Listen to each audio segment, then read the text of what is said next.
ولو ترى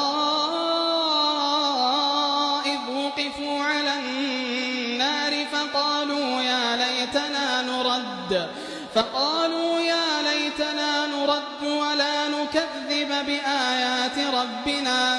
ولا نكذب بآيات ربنا ونكون من المؤمنين بل بدا لهم ما كانوا يخفون من قبل ولو ردوا لعادوا لما نهوا عنه وإنهم لكاذبون وقالوا إن هي إلا حياتنا الدنيا وما نحن بمبعوثين